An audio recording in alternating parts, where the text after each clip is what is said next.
Good morning. I'm Rapali Robinson, your worship partner for this morning. To all who have joined us here at Unity of Gainesville, Florida, via Zoom, YouTube, or Facebook, regardless of the various ways that you are participating in our Sunday service, know we are one. In diversity, unity. And we welcome you with open heart and mind. March is Women's Month, or as it is said, Women's History Month is her story now. Virginia Woolf quipped, "For most, Anonymous was a woman." And we are blessed that our licensed Unity teacher speaker, Carla Palmer, has included the lesser known women disciples in her series on the 12 powers and the 12 disciples. She is honoring the metaphysical meaning of both the male and female disciples in her monthly series. Today's lesson is entitled Wisdom Consciousness. Please know that Unity of Gainesville through the Worldwide Ministry is continuing to offer classes for our spiritual growth and enrichment. Carla begins Metaphysics 2 starting next Saturday, and all are welcome. And we are excited to have another LUT finishing his training, Steve Greeno, who is currently presenting a class on Robert Brummett's book, The Quest for Wholeness. He holds these on Monday evenings. I'm taking classes with both of these teachers and have enjoyed the camaraderie and the collective wisdom each has sparked. Please go to our website and check either that or the weekly newsletter, the Unity Messenger, for more details regarding our classes and other events available to us like our Qigong classes and bookstore hours. Today, the music is provided by our YouTube, and we welcome David Bird to read the daily word for us and lead us in the affirmation. Carla, would you open us with prayer?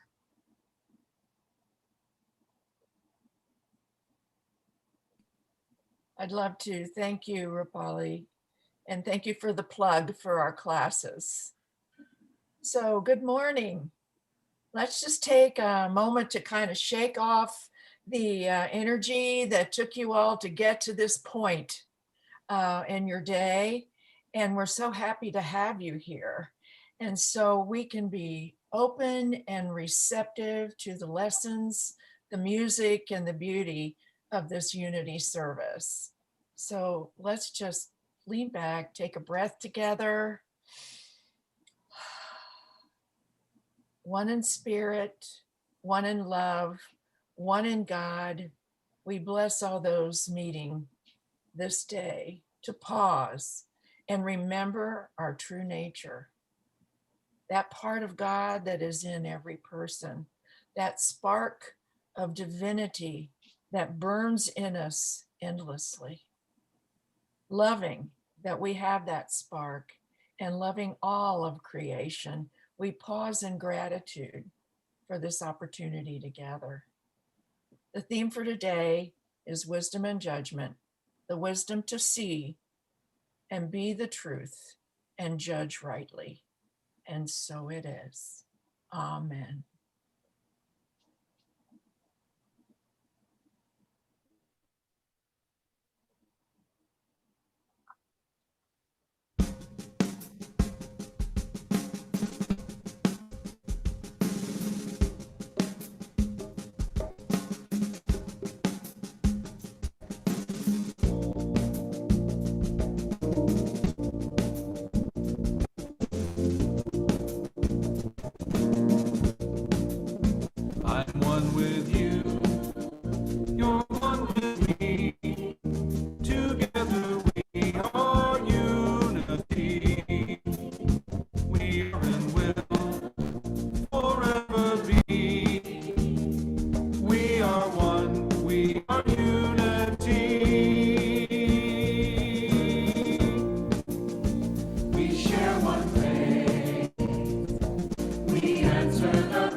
And now David Bird will lead us. Okay. Good morning. Please join us in our affirmation. There is only one power and one presence in my life, and in the universe, God the good, omnipotent. I switched those around, I'm sorry. And the daily word is headline: World Peace, Celebrity Diversity and Affirming Unity. I am a presence of peace in the world. The road to world peace begins with my open-hearted acceptance of those who are different than me.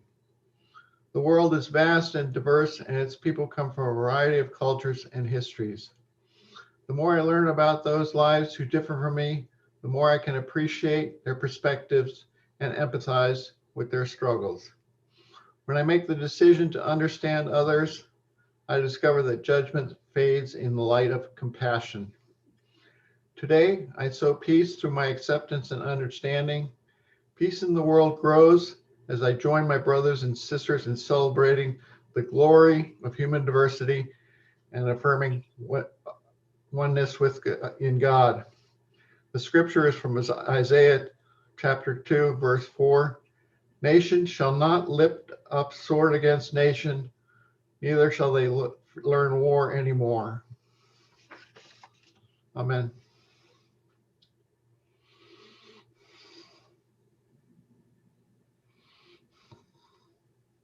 And Phyllis is going to use the YouTube again to offer the music before our talk.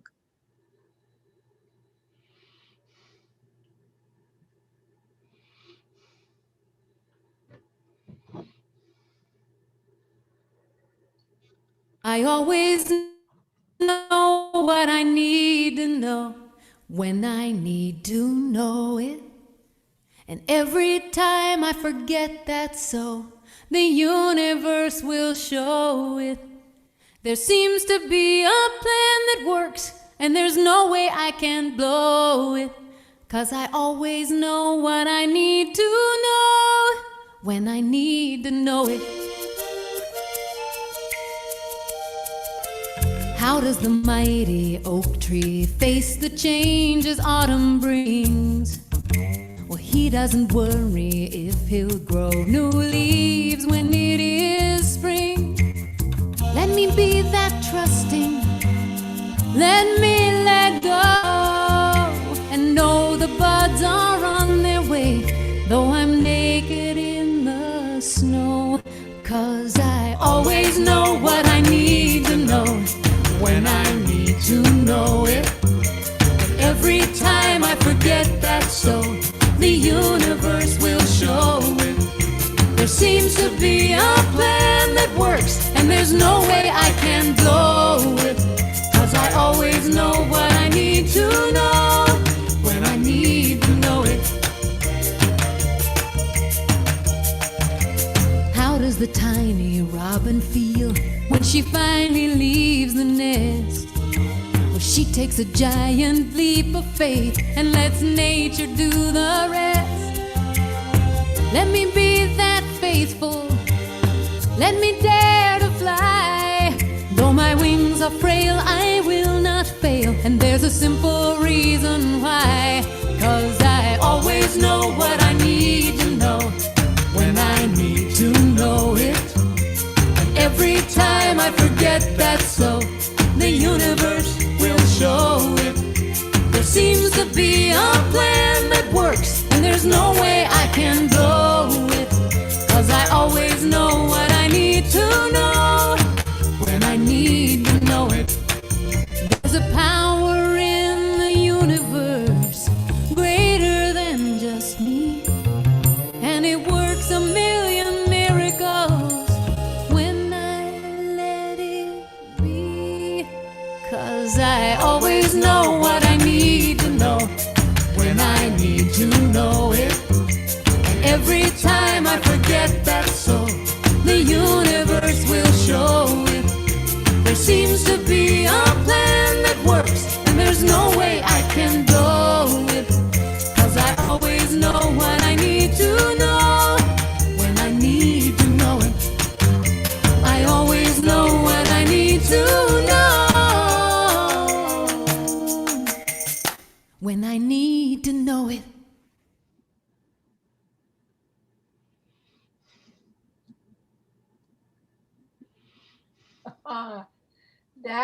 is great. What a wonderful choice. We just had the whole talk. We can all go home. We are at home. So that's great. We always know what we need to know when we need to know it. Wonderful, wonderful song for wisdom. Welcome to the third installment of the 12 Powers lessons that we're having every first Sunday of each month. And as you know, today we're exploring the tip of the iceberg for wisdom. And I invite you to explore wisdom throughout the month, anytime that you can listen to music like that. And throughout the month of March, go ahead and explore your wisdom power. Well, I'm fascinated with this study that I've committed to do for this year, and the analogy of how Jesus picked up his disciples. I'm not picked, not selected, but picked them up literally, and the order in which he picked them up, and the metaphysical meaning of each one of these. The order shows us a pathway of spiritual enlightenment that in unity we call mastery. And so faith has the strength to hold it. And now we're into spiritual wisdom and justice and judgment, spiritual wisdom and judgment, to use it, to use that faith. So the location in the body, if anybody's interested in that, is in the solar plexus. And it's a radiating energy. And so wisdom does radiate out. And the energy, if you could see it, you would see it radiating out. And as Rapali said, we have the male and the female examples of this power. So James, the son of Zebedee, is the male representative for the power of wisdom and judgment. And we meet him in the stories in the Gospels, where Jesus sees James and his brother John and their dad, Zebedee. They are repairing the nets. They have a fishing business, and they're repairing the fishing nets. And so Jesus walks up to them and says, "Leave your nets and follow me. Lay down your nets. I will make you fishers of men." And they did, right then and there. I mean, this is a story. So when they let go of their nets and joined Jesus, he gave them a nickname right off the bat. And he said, from now on, I'm going to call you sons of thunder. Well, when you get a nickname, you usually use some quality about that person that you call them. And so I started looking around for people, to discern what this thunder meant, sons of thunder. And the Bible scholars weren't very helpful. They couldn't really figure it out. But I think I have, and I'm giving you that little hint. So it's just an idea. So anyway, we meet up with them again in the Gospel of Luke. Jesus and his disciples were traveling through Samaria on their way to Jerusalem, and they needed a place to stay for the night. Now, in that day, if a stranger knocked on your door and said, "I just need a place to sleep for the night," everybody always let them in. That was just hospitality. Hospitality was extremely important, still is in that area of the world. And so when he was looking for a place to stop, nobody would let them in. And he just said, "We're on our way to Jerusalem. Could you give us a place to sleep tonight?" And nobody would. And it's because they were going through Samaria a little village, and the Samaritans didn't like the Jews. They had prejudice against each other. And so they still do. So they wouldn't give them a place to live or to sleep for the night. So when that happened, James and John got really, really angry. And so they were just really enraged. And so they go up to Jesus and they say, Lord, do you want us to call fire down from heaven to destroy them? We can do that for you. We'll just, blast them out. And, Jesus, mild and meek, he goes, if you live by the sword, you will die by the sword. And so, in other words, no violence, please. We'll find someplace else. So James was a member of the inner circle, James representing wisdom. Peter, John, and James are mentioned a lot together around Jesus. So they call that the inner circle. James witnessed the raising of Jairus's daughter from the dead in Mark and Luke, the transfiguration of Jesus in Mark, and Jesus's agony in Gethsemane, in the Garden of Gethsemane, from Mark and Matthew. So he's very well documented as being one of the closest advisors. I'm going to be talking about John next month, but since they're brothers, there's a lot that I might have to repeat about him because they were both descendants of a priestly clan. Now, in that meant that they were practically raised or grew up in the temple. But once again, why this Sons of Thunder? Makes sense. So I had this idea on Thursday that just kind of ignited me. And I thought, it's not about them. It's about their mother. So just my humble idea. Their mother's name was Salome, wife of Zebedee. And that means her, I bet you could guess what her name means. It means peace. When you hear the shalom, peace. And so Shalom, it was peace. It also means complete, finished, and whole. Now, when somebody has a name like that, that is like very auspicious. And metaphysically, her name means the soul clothed in the thought of wholeness, soundness, love, peace, and truth, and justice balanced with compassion. She was into social justice also.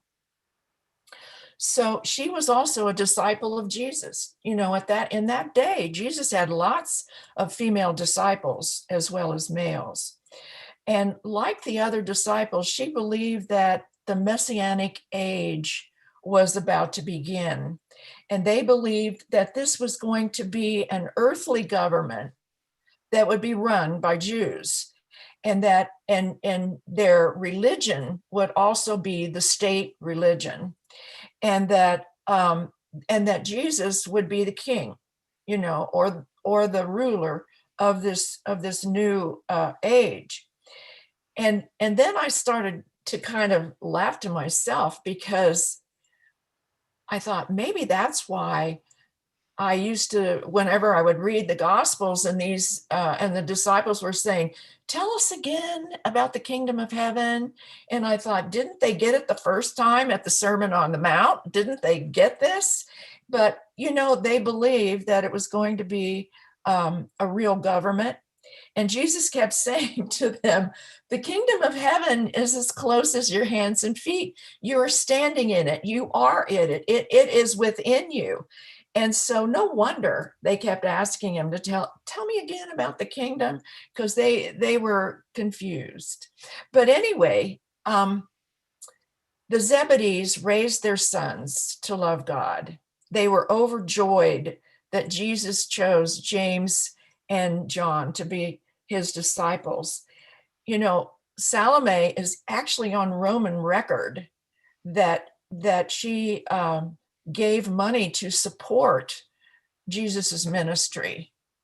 She was actually a financial supporter of that. And as I said, was also very much into social justice. She wanted the Jews to have their rights. So suddenly on Thursday, when I was doing a lot more research and still troubled by that word thunder, I remembered in the Nag Hammadi library, and I have it right here in my bookcase, that it was a bunch of scrolls and books that were found in the desert in Egypt around 40 years ago.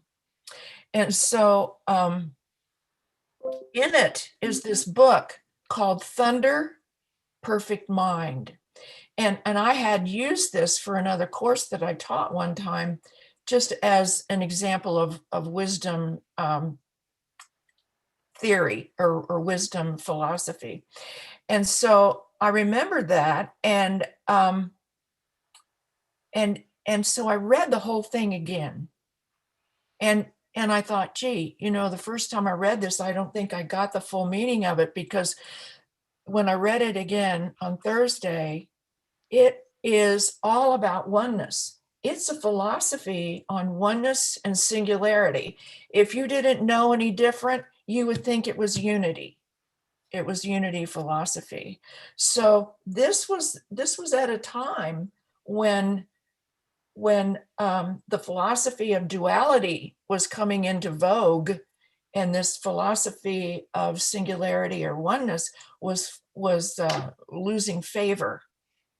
So in doing this research, I found that the scholars also didn't understand why thunder was in the title, Thunder, Perfect Mind. And so researching the word thunder, they said it was a feminine word. Like some casa is in Spanish is a feminine word. It ends in A. Well, thunder is a feminine word. So that just made me so excited, because I thought, yeah, I think they were really talking about sons of thunder, and she was the thunder. And so in ancient religions, the word thunder was thought of as an extension of the divine into the world.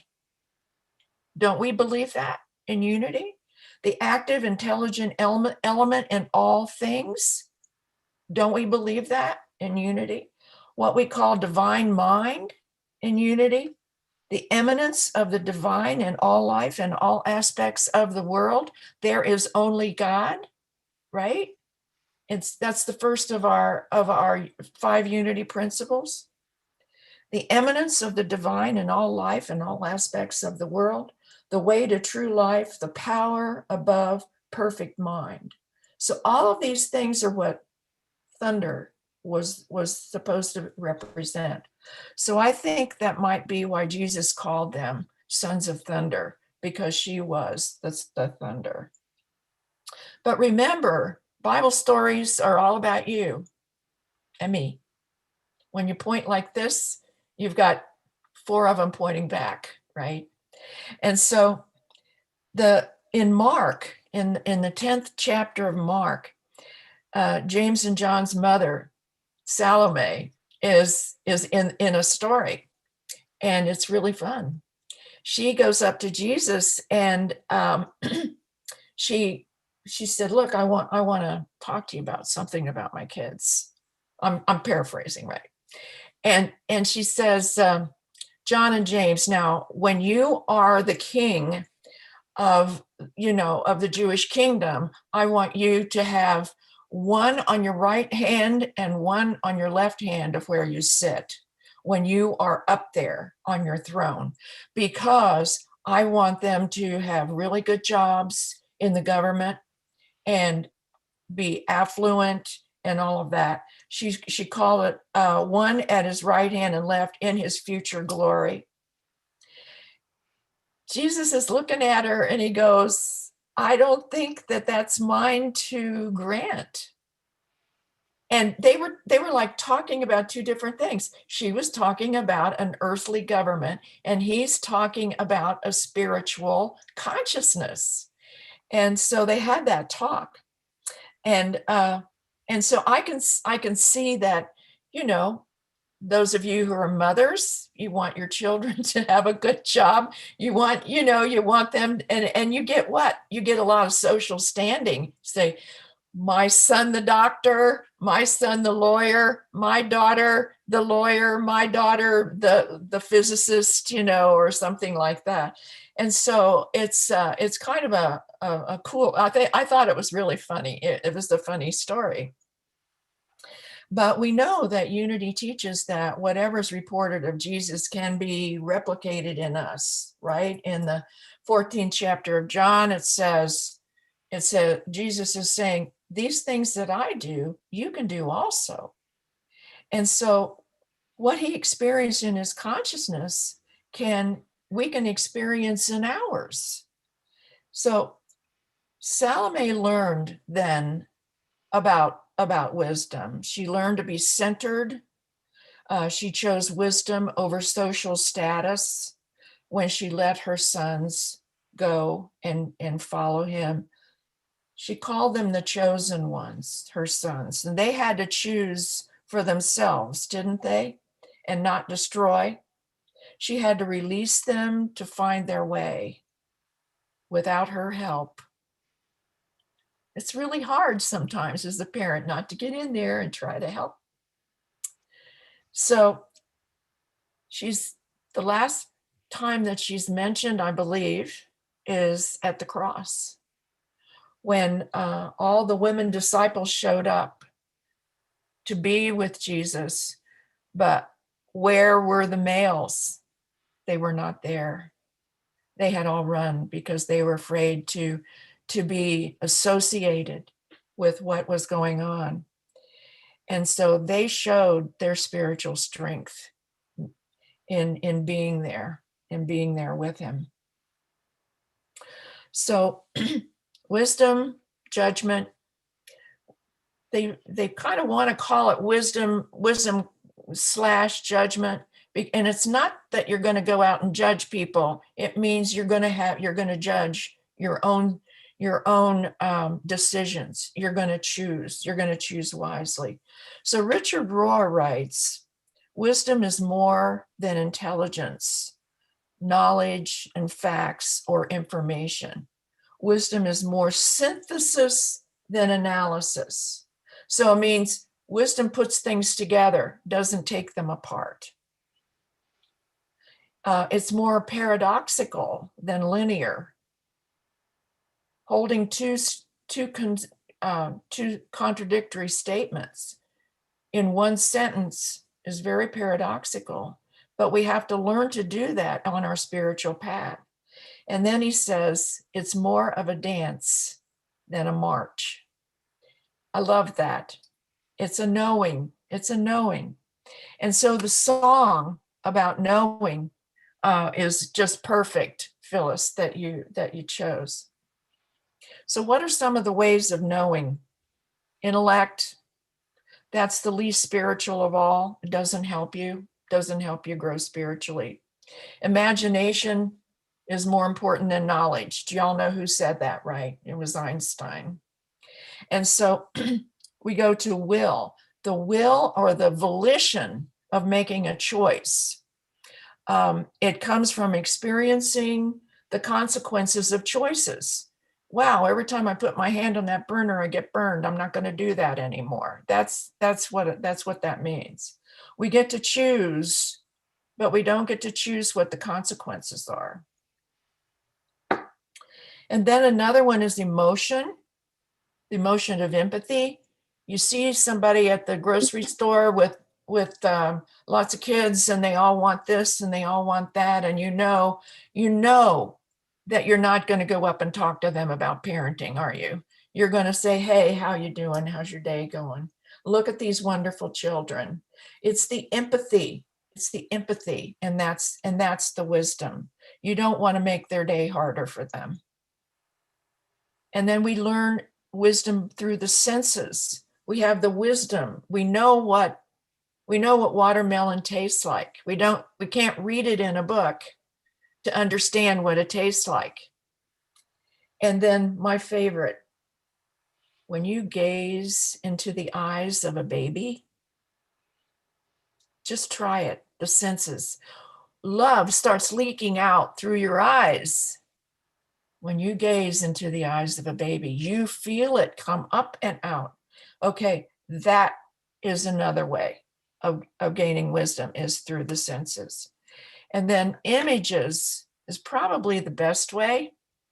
And I'm surprised at that. But imaginal knowing is the only way that the unconscious can move up into the conscious mind. So when you say, imagine that you're in a forest or in your safe place or something like that, when you start imagining, then what is unconscious can come up into the conscious mind. Through fantasy, storytelling, pictures, events, art and music. And like Jesus using stories, what did we call those? We called them parables. It has to be that way for spiritual transformation, for what's in the unconscious to come up. And then it's also like in the song, what people didn't know, they knew. Wow, I didn't know I knew that. It just came up. How they had to get in their consciousness, what was buried in that subconscious. Have you ever said, oh, now I get it? That is something from the unconscious coming into your conscious mind. We must be open to imaginal knowing, because the work of transformation happens there. It doesn't happen through logic or rationality or cerebrally. That's why meditation is such an excellent way of spiritual transformation. And then the last one is epiphany, the eureka. It's the radical grace, which we can't manufacture or orchestrate. There are no formulas which ensure its appearance. It's always a gift. Unearned, unexpected, and larger than our present life. It is. We cannot manufacture epiphanies. Try it. We can only ask for them, wait, expect them, and then get out of the way when they come. And then be thankful for their being there. It's like what happened to me when I got the idea about Thunder Perfect Mind, about that book, having some connection to Salome and Sons of Thunder. It was a eureka, So unity is practical Christianity, right? So how do we use this power in our life? And so I thought, I want to give everybody something practical. So let's look at what wisdom consciousness looks like in a person. These people are happy. They're not protecting the past by control or reacting against the past by fixing anything. There's nothing to do with that. They're called wise fools in the Bible.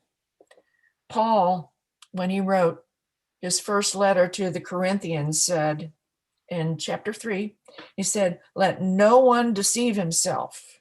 If anyone among you seems to be wise in this age, let him become a fool, that he may become wise.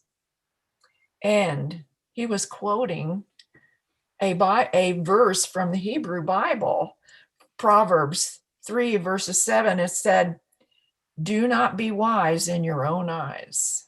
Okay, so what does that tell us? A very wise person does not have a lot of ego, doesn't carry that load around. Wise fools are always formed, though, in the testing ground of exile, when the customary and the familiar are removed and they must go deeper and higher for wisdom. Deeper and higher. How do you do that? One is this way and one is that way. But that's another paradox, isn't it? They've got to go deeper and higher. Can you hold that? Can you hold that in your mind? Deeper and higher. And exile. Sometimes when we go and we have a day of retreat, we're in exile. When we come in and want a whole hour to meditate, we're in exile. When we do these things, either going away for a long time, some people go camping for a month just by themselves. They have to get away. And the ego starts to dissolve. I'm thinking of when Jesus went apart from his disciples for a while in the desert.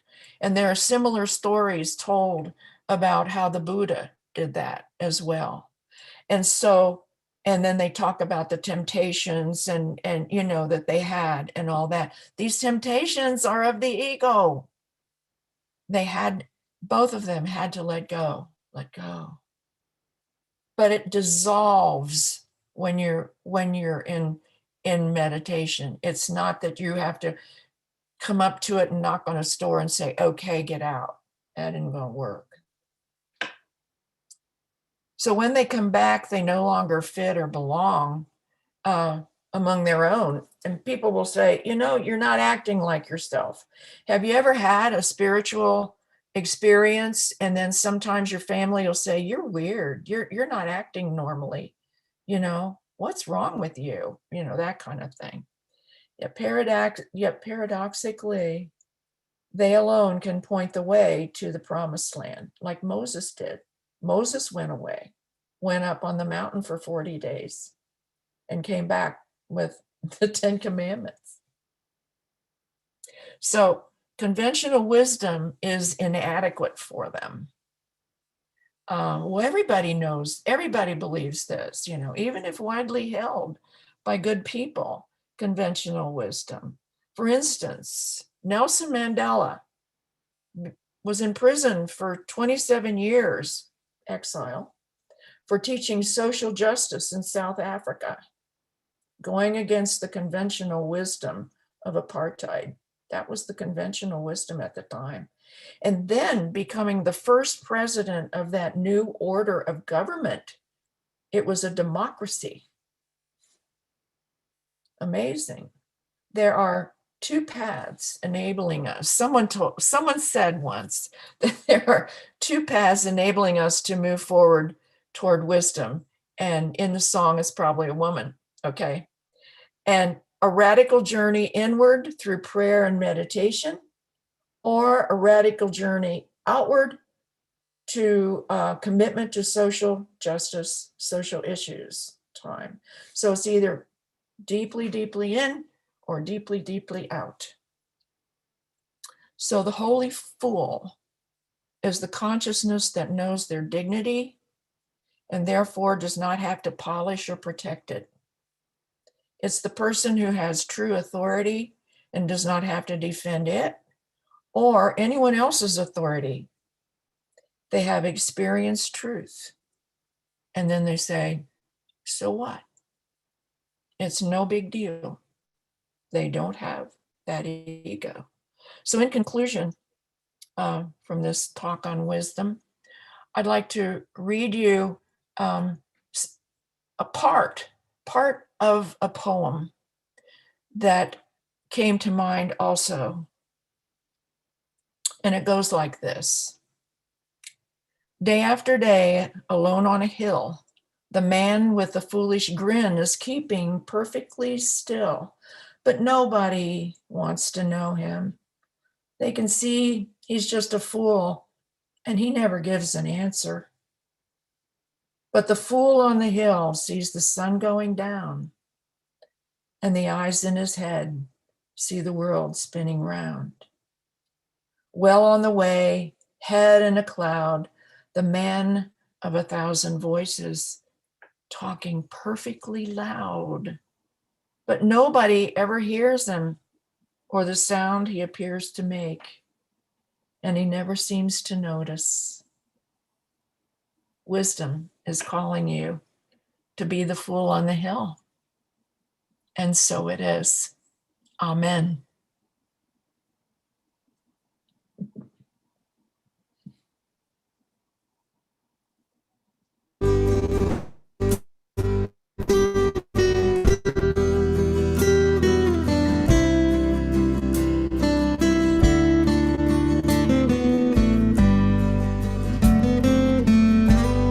When I understand, I stand under.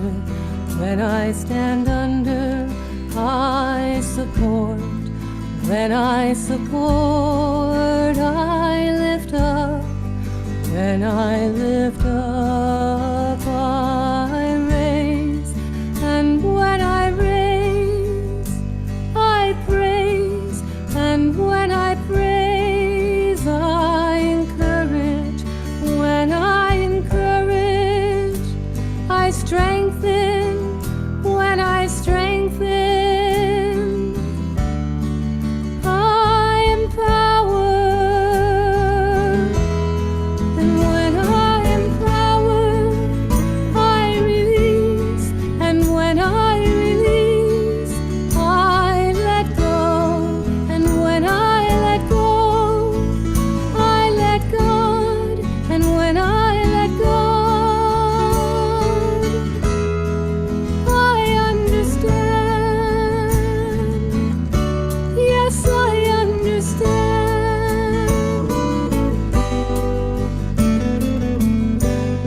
When I understand, I stand under. When I stand under, I support. When I support, I lift up. When I lift up, I raise. And when I raise, I praise. And when I praise, I encourage. And when I encourage, I strengthen. When I strengthen, I empower. And when I empower, I release. And when I release, I let go.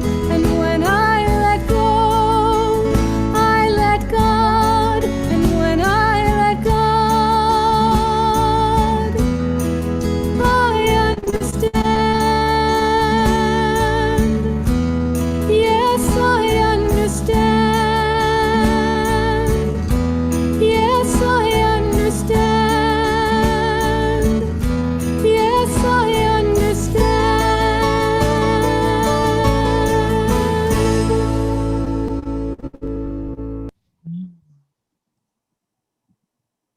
Mm. Beautiful, beautiful. I love her voice. So I think we're here at the time in our service where we take these thoughts, this learning inside for meditation. Just take a breath. Let it out slowly through just a little tiny part in your lips.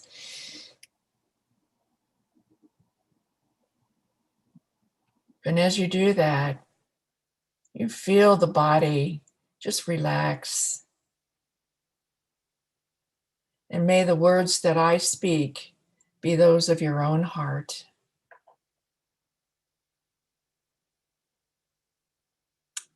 In order to move closer to the heart of Jesus, I lean backward toward him. By sinking back into the depths of my own consciousness, sinking down toward the center of my being, I've moved back and down toward my own center as I come to know his sacred heart from the inside.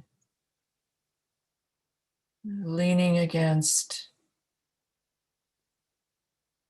feeling the heart beat against the middle of the back.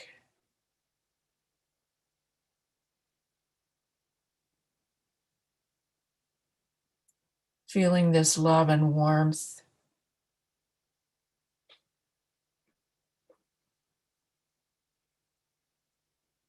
Holy wisdom, thunder of spirit, hear me. I choose wisdom over knowledge.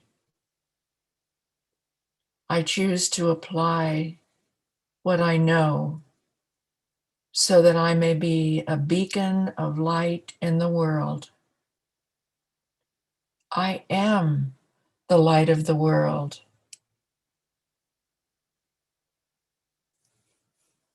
The clear light of the divine shines steadily as me as I become open and receptive to the guidance of God, of my guides, of spirit, of the universe.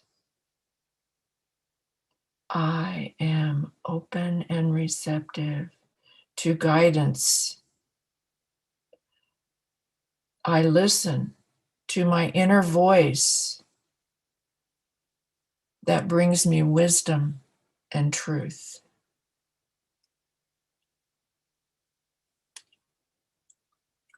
Like King Solomon, I choose wisdom over any other faculties of the mind, and I'm obedient to it. I choose wisdom.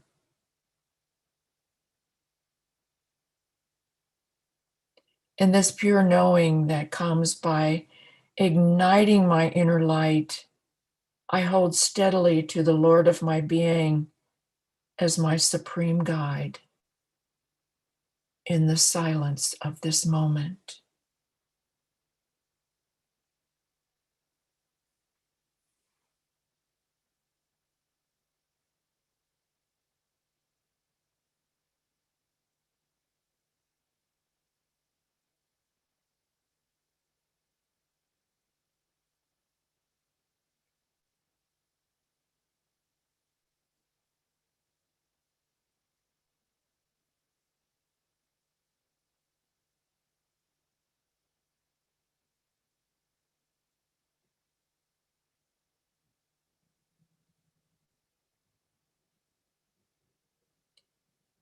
I am led into all righteousness and illumination. My body and mind enjoy health and vitality. I contemplate the rhythm of my life. Without judgment, I reflect on how I spend my time, what I pay attention to, and where my energy goes.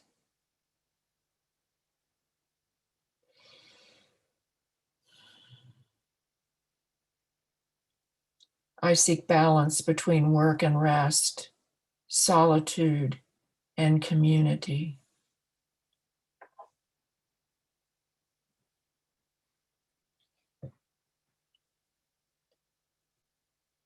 Spirit moves within me and through me as I realize my purpose and worth. I am here for the purpose of giving and receiving as much good in this world as I can. Receiving and giving good. I am so blessed and I am so grateful. And so it is. Amen.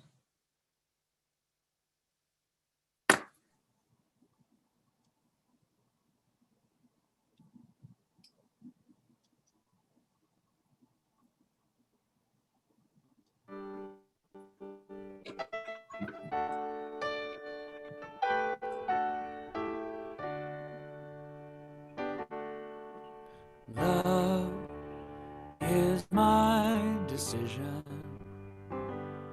It's up to me to give of my heart. Love is my decision. No one else can tell me to start.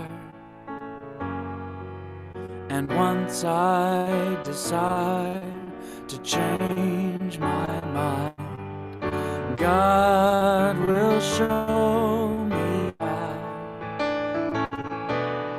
Love is my decision right here and now. Love is my decision. It's up to me to stand on that bridge. Love is my decision. No one else can make me forgive. And once I decide to change my mind, God will show me how. Love is my decision right here and now.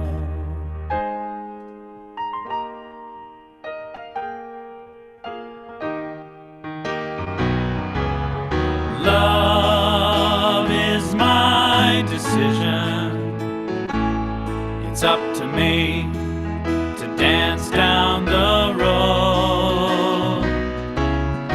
Love is my decision.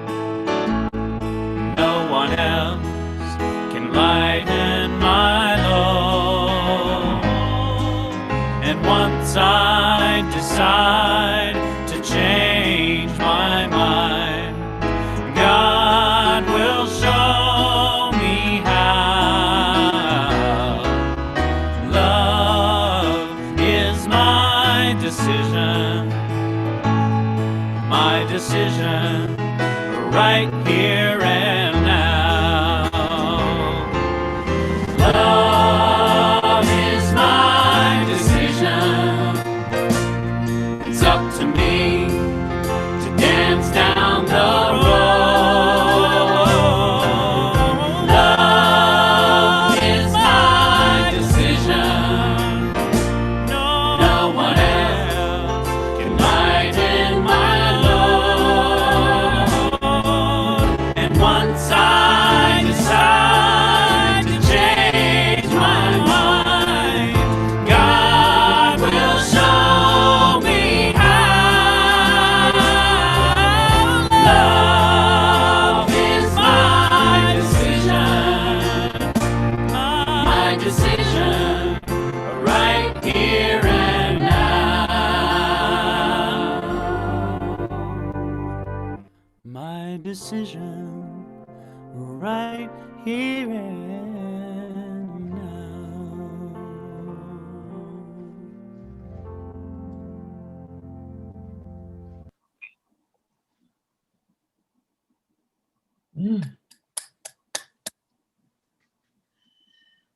Love is my decision right here and now. And we can also decide to be the holy fool on the hill. Now is the time in our service for our offertory, the children's blessing, and the closing prayer, followed by the peace song and the prayer of protection. So right now, let's just simply pause and allow an intention of gratitude, which is probably not hard to find right now, to arise. A remembrance that we offer our financial blessings so that we can continue to sustain our spiritual home and to give back the good received. These opportunities for spiritual enliftment and great company that we receive every Sunday morning. And so we say together, divine love expressing through me blesses and multiplies all that I have, all that I give, and all that I receive. Also, it is the time in our service where we bless our children, the children we still see joyfully returning into our church sanctuary as we reopen. The children of our local and global community, and the inner child that we all see and are. So together we say, children, we love you, we bless you, we appreciate you, and we see you doing wondrous things. We love you, we really, really love you. Mwah.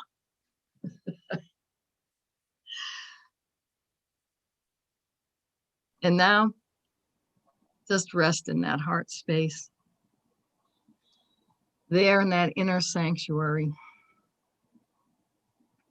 the transforming love of the divine, of holy wisdom.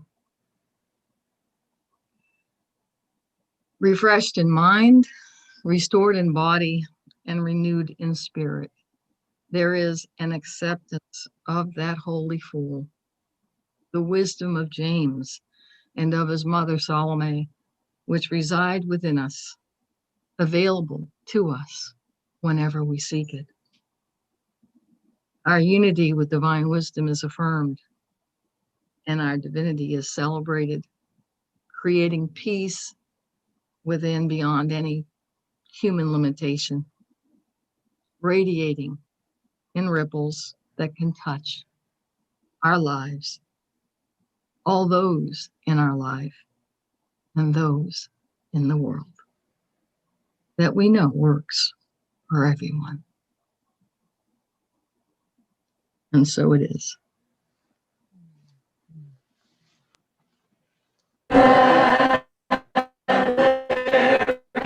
Peace on earth, and let it begin with me. Let there be peace on earth, the peace that was meant to be. With God as Creator, united all are we.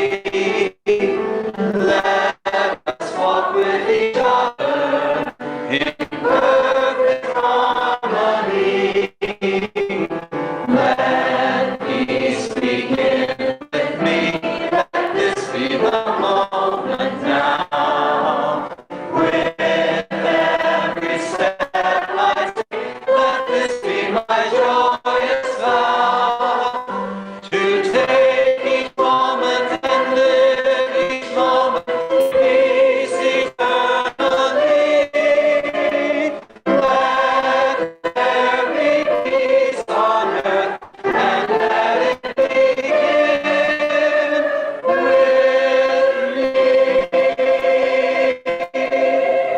Happy New Year, everyone. Happy New Year.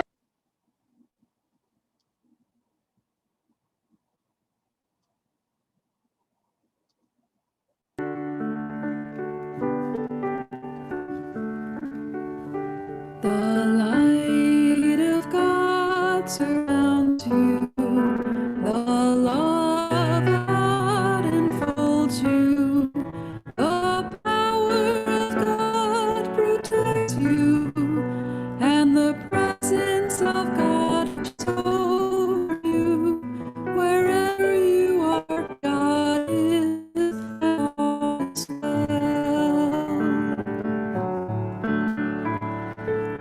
The light of God surrounds you.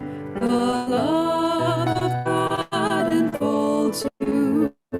The power of God protects you. And the presence of God watches over you. Wherever you are, God is, and all is well. The light of God surrounds us. The love of God enfolds us. The power of God protects us. watches over us. Wherever we are, God is, and all is well.